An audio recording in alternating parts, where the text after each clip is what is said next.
So thank you, Meredith, for your time today. And I'd just like to give a little bit of a brief summary around Bradfield Senior College, located in Sydney at McLennan's campus. And can you give us a brief overview about your students and the cohort that you have? Sure, thank you, Julie. It's lovely to be here and to talk about the project-based learning that we do here at Bradfield. It's such an important part of what we do. So Bradfield's been around since 1993. Around 32 years we've been a part of TAFE New South Wales. We are a school. We're funded by the Department of Education, but we are a wholly TAFE delivery. We offer creative-based courses alongside the HSC, so it's year 11 and 12. Everyone comes here, does the HSC, but alongside that we're fortunate to be able to deliver a range of vocational courses, mostly aligned with the creative industries, so that students can start to explore and specialise before they leave school. Our students come from all over Sydney, so 190 different suburbs, so they often have to take a couple of buses to get here. And they come from a range of backgrounds. We love the diversity that exists here at Bradfield. So our students want something different than the traditional school environment provides. So this move into a more mature adult style of learning, I think, is what they value. They come here because they can choose courses that they normally wouldn't be allowed to choose at their school. Sometimes schools only allow them to do one creative course or one vocational course, whereas our students can do 2, 3, 4 vocational courses as part of their HSC. And I think it is just about being able to be who they are as well and be individuals and really start to see what their future might look like, rather than just being caught into that traditional school 8-hour environment where all you're working towards is your HSC and that final mark. I think we're just offering something a bit broader than that. What a wonderful project to have, where you're really customising your delivery around the student focus. And that's really what has allowed us to bring this project-based learning to life. This wouldn't be possible in the majority of schools. The majority of schools wouldn't tackle a project of the size that we do because the focus is on the HSC. The focus is purely on preparing students for an exam. Which is great. There's certainly a call for that. I'm not criticising that in any way, but I think this is just offering something different, not being able to open that window to what the possibilities are for their futures. So our focus today is around project-based learning, which you've mentioned. Give us a little bit of an indicator of some of your previous projects. Sure, so we've been doing the project, as we call it, for 10 years. So Spark was our 10th project.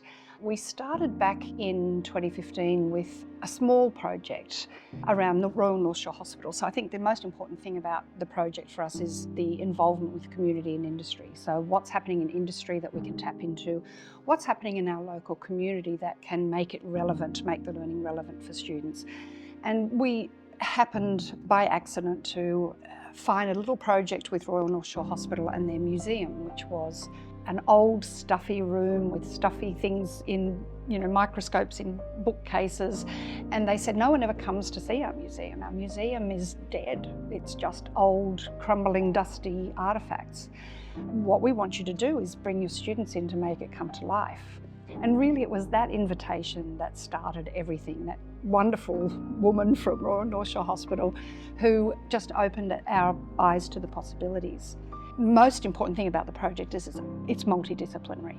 Our science students work with our art students, our filmmaking students work with our music students and our art students, because that's the way industry works. Industry works in a multidisciplinary way, and so introducing students to that concept early on is really important to the way that they then leave the school and go into either further study or industry. So we had art students creating graphics of, I think it was the polio virus, in fact, and they came back and manipulated those images in Photoshop. We created artworks from them and then put those, interestingly, polio viruses onto tea towels, which we then sold, which was all, very interesting. But that again was, what else can we do with the work?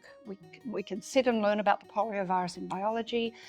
We can then work on how can we make this come alive in art, and then how can we find the motivation. I think that's the most important thing. How can we use this project-based learning to help students with motivation? We did a recent survey of our students. We survey our students all the time. We've got to know who's in the room. We've got to know our students well. We've got to know what they want. 60% of our students said they struggled with motivation. That really tells us a lot.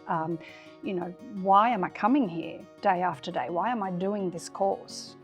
And if we don't tap into that, and if we don't help students find their intrinsic motivation, we're never going to get them through to the end. So I think that's the reason why we work with the project and find a reason for it other than the mark or the competency. We use audience as motivator. That's, I guess, the basis of our project-based learning.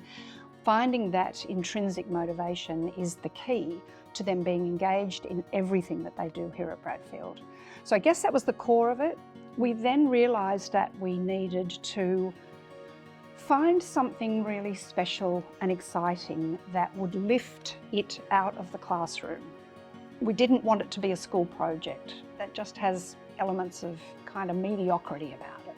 We were really fortunate to use Vivid, so the Vivid Festival, and at the time Jess Scully was the curator of Vivid Ideas, and she was all about, let's just get creativity embedded in everything we do, which was, wonderful. We tapped right into that and said, hey, we've got something for that. We're a creative high school, and we want to help students navigate the creative industries and find their way into creative pathways. At the time, we also brought people in to masterclasses and things that we ran for the community. But it, again, was the core of what we now are doing each year in terms of project-based learning. And each year we came up with a different theme. Vivid had a theme each year, so we would tap into that and find an area that we could look at for our students and look at the different skills groups within the students. So how can we bring the different skills groups? How do we find a group that the students can choose at the beginning of the year to go into, whether that be writing, the English advanced students going into story and writing, the animation and filmmaking students into moving image, and how can we expand on that, and how can they then work with the design students, the visual arts students. So tapping into the vocational courses and the passions of our students, pulling together a multidisciplinary team that would then focus on this end event. Audiences motivator, it's a public event. What we do and what we create really matters. So we were so fortunate. We worked with Vivid until last year, in fact, put on a different event every year. The focus of the event changed every year, but there is always an element of what can each of these skills teams produce that we can showcase for the event. So we have live performance, obviously, as something we can always do. Music, dance, drama, film that we can show, artworks that we can exhibit, and then it's the marriage of all of those in the merchandise. The event students obviously run the event. It's evolved over the years, different things, different times, different students, different teachers. That's the beauty of it. It has to keep evolving. It cannot stay the same. First most important thing is, who have we got in the room? Who are our students? What are they bringing to the party? I think, the insight that I hope that I can give the audience today for TAFE is we've got their students of tomorrow. So what we're finding is our students are changing so rapidly. Where we would notice a trend over 5 years, every year at the moment is different, particularly since COVID. They're not street smart, they're cyber street smart. Phones are not the enemy. Phones are the most wonderful vehicle for students to gain insight and perspective. And so using that insight and perspective, they're demanding more. Students are demanding a different way of learning. And unless we keep pace with that, we can't just have the same old lessons with the overhead projector to pull out a very archaic method of delivery, but through to PowerPoints, and you've just got to learn this content. Just get this content into your head and then go write an essay about it. Students are saying they want more. We are finding that students are coming to us with filmmaking skills that are far superior to people who've been in industry for 2 or 3 years. They can learn things on YouTube. They can go away and sit and learn how to do something in Photoshop. So TAFE has to be ready to tackle that. What do we do with that? And what we can do is produce a learning environment and a learning experience that allows students to experience what industry looks like. And that's why we do project-based learning. There's so many elements in there that you've described, which are wonderful. I mean, the community connection is incredible. And and they really need to be able to showcase their work in front of a real audience. This time around, we're looking at Spark 2024. With this project, it runs over semester 1 and...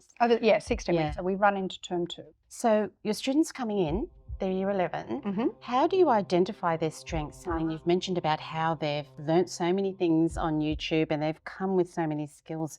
How do you match that up with this project-based learning? We send them a survey before they come to us. We send out a survey which gauges what skills they have. And so we go down to a deep level of what software they've been using, what they have in their portfolios. And they do come at 16 with a portfolio. That's the difference that we're seeing. Some don't. Some come with just an interest of where they would like to explore and what they would like to do. So we send out quite a lengthy survey, which really helps us to get the insight into what they're bringing, what their interests are, what their passions are. And then we use that as the starting point to pop them into skills teams. We align their HSC and vocational courses as well as what they say they do. So sometimes we might put a student into visual arts, but actually their major passion is in animation. And so we'll have to move that student when they come to us. We know a lot about them before they come here, but the first 4 weeks of the project is also about getting to know them. Putting them into situations, into brainstorming situations, into workshop type situations so that we can test those capabilities and those skills. We can identify the leaders, we can identify the students who are struggling or are struggling to find their place, then hopefully make the right changes and moves in those first 4 weeks so that when the work starts, they're in the right place for the project. Do we always get it right? Of course not. And, you know, sometimes a student will be stuck in a group that they don't want to be in, but they need to be there. But that's life too. And so this is about teaching what it's like in the workplace. You don't always get to choose what you want to do. You don't always get to choose how you do it. You don't get to choose who you work with. And so we don't want to artificially create something that just makes it all rainbows and unicorns. It actually has to be challenging for students to be able to learn those employability skills, which is, again, the core of why we do the project. So Spark is a 24-minute film, round about that. It's made up of 6 films.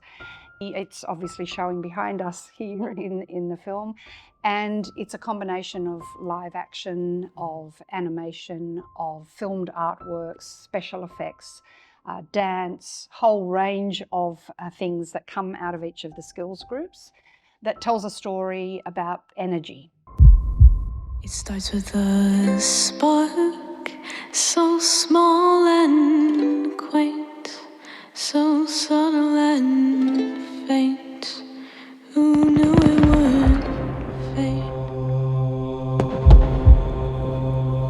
And I love looking at your face, so easy to trace, but you're running out of days.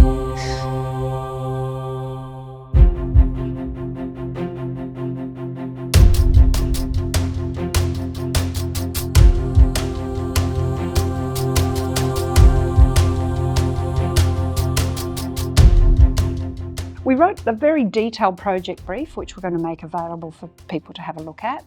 That was the first time we'd done that. The project evolves every year. The brief was important to giving students a really good idea of what they were getting into. And I think that came out of the previous year's project, Hexad, where we first tackled the film idea. And so each year we take what we got from the last one, reflect on it, and then work out how do we put that into action for the next year. So 6 films, there's a theme to each of the films. That was brainstormed in the early weeks. How could we approach this? What could we do? There's so much that the students can still bring into the project. Even though there's a fairly detailed and specific brief, they can then bring to it their creativity, their ideas about how to make it come alive. How do you do that with, say, 16 students in a group? How do you manage the different creative ideas? How do you manage the conflict that comes up as a result of that? I want my idea to be the one. Well, what about all this work I've already done? How am I going to make, how are you going to make that work? I don't want to make that work. Lots of challenges. We don't shy away from the fact that the project is uncomfortable for everyone. It's uncomfortable for me, and there are weeks where we say, what are we doing? How are we going to get through this? But I think that's the magic. I think that's the secret. We keep a motto going every year, keep it simple. Inevitably we don't, and inevitably we bite off more than we can chew. I think what happened with Hexad is that's when we noticed that the skill levels of the student were more superior than we had had in the past. And so we had to adapt to that, and we had to actually push those students further than they were comfortable with. How do we manage that over the 16 weeks? With absolute dexterity and absolute, we're on our feet the entire time. It is hard work for the students as well. It's tiring work, but I think why we keep coming back for more, on the day of the project, along the way there are lots of magic moments, but on the day of the project is when students sit back and say, wow, we did this. We accomplished this film. And working through those challenges is the only way that students can build those employability skills. They're talked about so often. There's a great piece of research done, the Skills Imperative 2035. It's a piece of UK research about what is the workforce going to demand of their workers in 2035. And it isn't about the qualifications. It's about the employability attributes. It's about communication. It's about conflict solving and creativity and innovative thinking. And so how are you going to develop those with a role play in the class? Until you're thrust into a situation, into a workplace replicated situation where what you're producing matters, you're just not going to put students into that realm of discomfort or that realm of how am I going to find my way out of this? And that's what project-based learning does. It's totally immersive, but it's also so challenging. I can imagine for a teacher to see a student evolve through that process must be so rewarding. So from a teacher perspective, sounds like a lot of work, sounds exhausting, but what are the benefits that you can see and for yourself in project-based learning? The benefits for teachers is seeing students outside of the classroom in a really practical environment. So it just absolutely throws the dynamics of the school and the classroom into disarray. My name's Grace. I was in the music area. I think I really figured out that music is what I want to do at Bradfield. Spark, it was the first time I ever had to take music seriously. Like when I heard, you have to write a song, you have to do all these things. It made me so excited to take music like a serious sort of thing, like I have to do it. It wasn't just for fun because I, get to. I mean, as soon as I felt that excitement as it being like a job, I was ecstatic. Like it was just the most amazing feeling. It was really interesting and definitely brought out a very creative side to my thinking.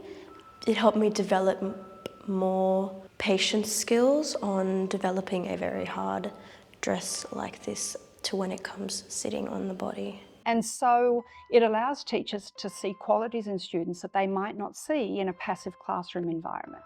It allows them to see the qualities also that students might be struggling with. So it lays everything bare for all of us.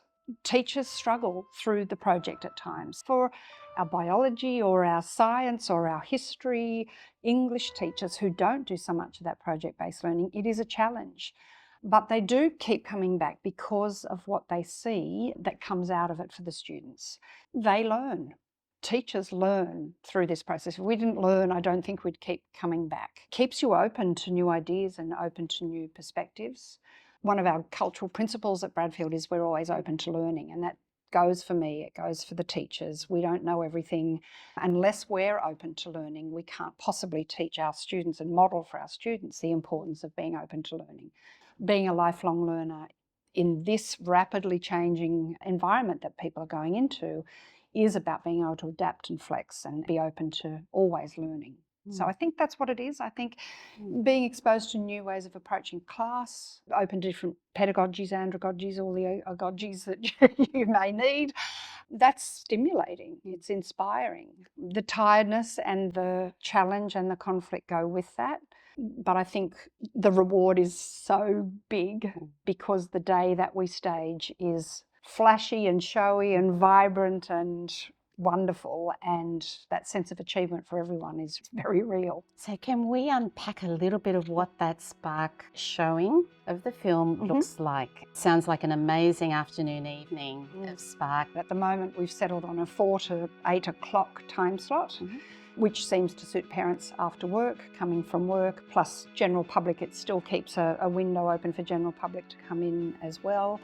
From the moment they enter the foyer, we transform the school into whatever the theme is for the year. So this year we had planets in the foyer with projections on the planets, and a huge planet with projections on our main foyer. So people were immediately transported to somewhere different. It's an immersive experience. That's part of the brief. We want to create something that's truly immersive and showcases the talents of our students from the minute they enter to the minute they go into the theatre and so on. The corridors are decorated with sculpture and paintings and projections. Filmmakers working with artists, working with sculptors, working with the events people to transform the pathway that the audience takes. We then move them into the theatre, and the theatre is then transformed into a multi-screen, immersive environment. So we have our big main projector with the fashion students and myself sewed a very large white screen for the back of our theatre. Then we have IKEA curtains, white IKEA curtains that have a lovely film, sort of transparent, moving kind of aspect to them that are on big rigs. That we have, I think, 4 of those, and projectors mounted in the rigging to project onto each of these surfaces. So it's meant not to be a sit down, let's watch a film, but immersive experience where you can walk around and experience the different pieces of art, poetry in that 20 or so minutes that they're there. So that's the film, that's the kind of main event. We also have the cutting room floor, which is such an important part of what we do. The cutting room floor is what didn't make it to the final cut, because the reality is not all of your work will make it into the final cut, but every piece of work that is done had something to do with what the final product looked like. So helping students to understand what ideas did you think were fantastic in week 2, but by week 6 had become tired and didn't quite make the grade, or for some reason just didn't make it into the final film. So the cutting room floor is about the process. We do interviews with students along the way to help them document and understand what they're doing, what worked, what didn't work, the mind maps that we start with, all there for the audience to also see, because that's part of what we do is come and see this different style of learning in action.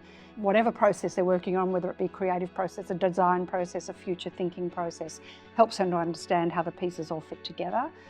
And one of the other main reasons we do this is because our Year 12 students do so many major works for their HSC. We had 300 major works this year. And what we know from experience is that a lot of students go with their first idea. I've got this great idea, this is what I want to do, and I'm doing it. And we are really trying to push them through that first idea into their second, third, or fourth idea, and do the research that's necessary to wrap around that so that their project is more complex and more resolved, if you like, by the time they get to Year 12. We've found that the impact of the project we do each year means that the level of project that they're creating in Year 12 has really improved, and we've seen that for our exemplary nominations. We had 9 exemplary nominations in the HSC this year in multimedia, 29 in dance. So we're really seeing the quality of the work improving, films that have been produced that are already gaining traction out in the world.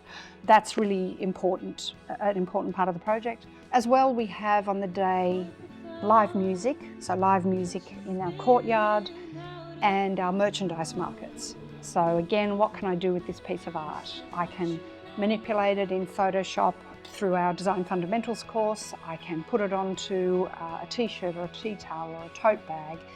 We sell those as part of our markets, and that helps us to finance some of the aspects for the following year's project.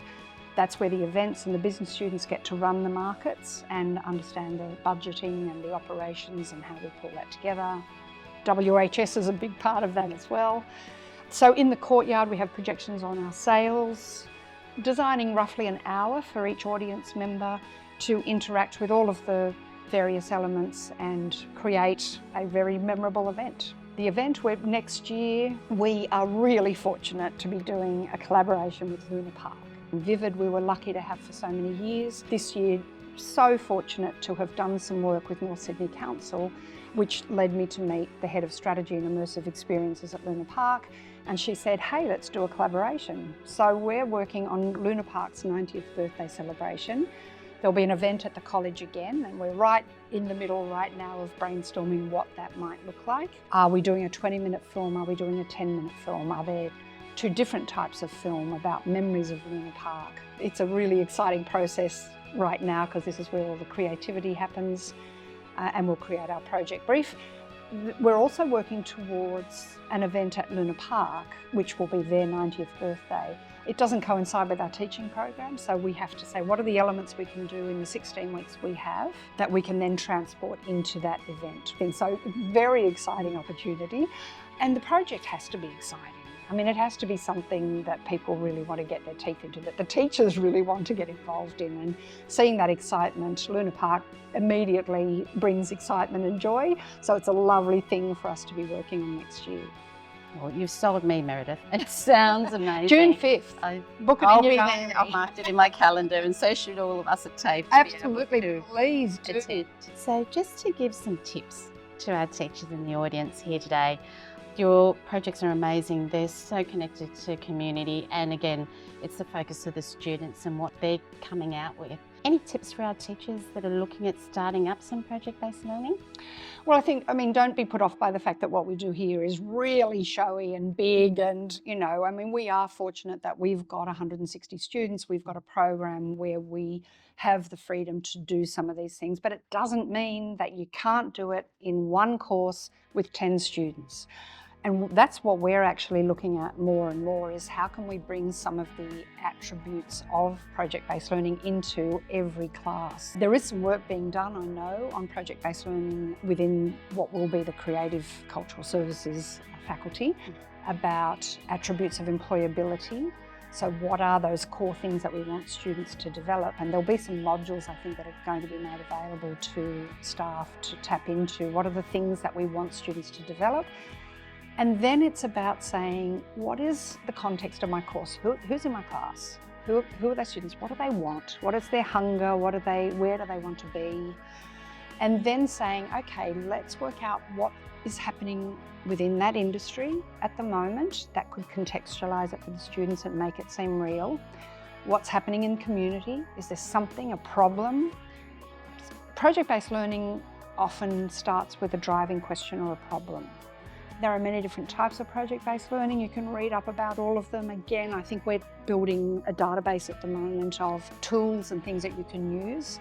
We've looked at many different types. We embrace some and keep them, and we've abandoned others. Finding that one external motivating factor, and then just building some project that allows these other types of activities to come in, where students are having to tackle a problem or tackle something that can help them find their motivation to continue with the course, to finish the course, and give it relevance for what their next step might be. So think small, don't think as big as we have. Don't be afraid to think big either. I mean, if you can, look at who else you've got on your campus. Look at who else is in the office next to you. Don't be afraid to say, hey, could we get those construction students to help us build something on the site that meets a need for something on the site. Find a need, find a problem, and then look at how you might solve that. Who are the people you need to bring in who can help you? We bring our parents in. We survey our parents early on and find out who are the filmmakers, who are the artists, who can come into the classroom, give a masterclass, help bring relevance, industry relevance. Who have you got at your disposal? What is your driving problem? And how can I make that come alive for students? Great words of advice there, Meredith, because the projects are huge, and they're right. They're very showy, but they are so exciting. And start small. I like that idea, and to collaborate with others that are close by, and connections with parents, or maybe the students have connections as well. They may be working in the industry already. That's right. And often the people we bring in, some of the animation that you might have seen from Hexad, which was our project from last year. We worked with Council. So we worked with North Sydney Council. They gave us an artist in residence for the time. And Alma Studhope brought in this stop motion animation. And some of our students with diverse learning needs found that that was a really great project for them to not be part of this really loud, wild group, but to actually just focus in a small, quiet room on these lovely stop motion animations. So bringing that artist in residence in, we hadn't envisaged that when we were planning our project and when we did our project brief. So we had to think on our feet and say, hey, this is how we can make the project work for that group of students. Wonderful words of advice around how to implement project-based learning. And I'd just like to say thank you so much for sharing these examples, previous and also Spark and future with Luna Park. But thank you so much for your time and giving us some inspiration. So thank you so much, Meredith. Really appreciate your time. My pleasure. You know, we love what we do here, and unless we love what we do, it doesn't make sense, does it? No. So thank you for joining us, for your time. And again, hopefully you've taken some inspiration from Meredith and her projects that she's run here at Bradfield Senior College, and apply those into your areas in your teaching at TAFE.